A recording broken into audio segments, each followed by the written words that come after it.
qui allez-vous devenir? Et si vous remarquez bien, je ne vous demande pas ce que vous allez faire, mais qui allez-vous devenir?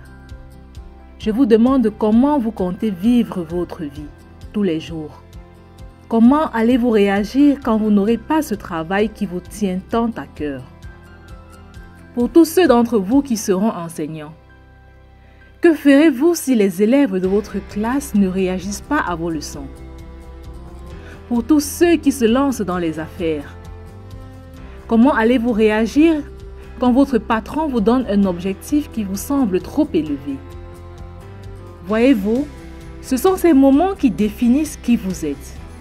Pas le jour où vous obtenez une promotion, pas le jour où vous gagnez le titre de professeur de l'année, mais les moments qui vous obligent à vous battre juste pour passer la journée.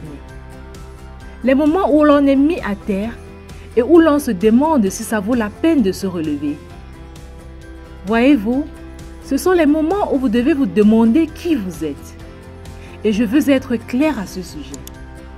Il ne s'agit pas seulement des vagues platitudes sur la construction du caractère.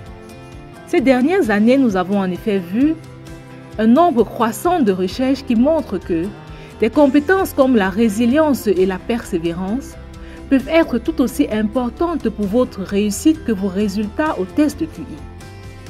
Par exemple, les cadets de West Point qui ont obtenu les résultats élevés dans les domaines tels que le cran et la détermination avaient plus de chances de terminer leur formation de base que ceux qui avaient obtenu des résultats élevés dans les domaines tels que le rang ou les notes obtenues en classe ou la condition physique. Ce que nous voyons, c'est que si vous êtes prêt à creuser assez profondément, si vous êtes prêt à vous relever quand vous tombez, si vous êtes prêt à travailler et travailler jusqu'à ce que vos faiblesses deviennent vos forces, alors vous développerez un ensemble de compétences que vous pouvez modeler et appliquer à n'importe quelle situation que vous rencontrez, n'importe quel travail que vous pourriez avoir, n'importe quelle crise que vous pourriez affronter. Mais vous devez faire ce choix.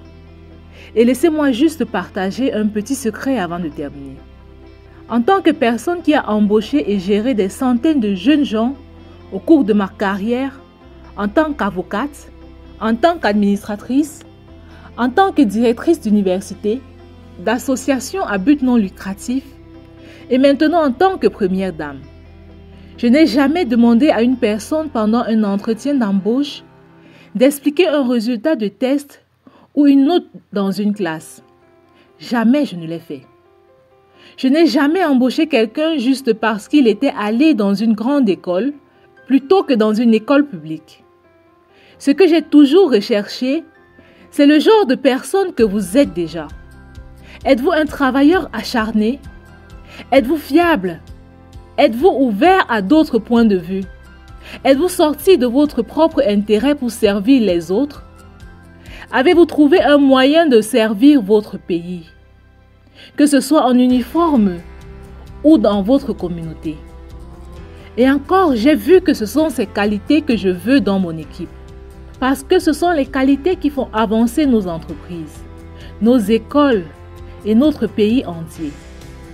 Et comprenez bien ceci. Ce sont les qualités que vous incarnez déjà. Ce sont les valeurs que vous avez apprises de vos parents, des communautés dans lesquelles vous avez grandi.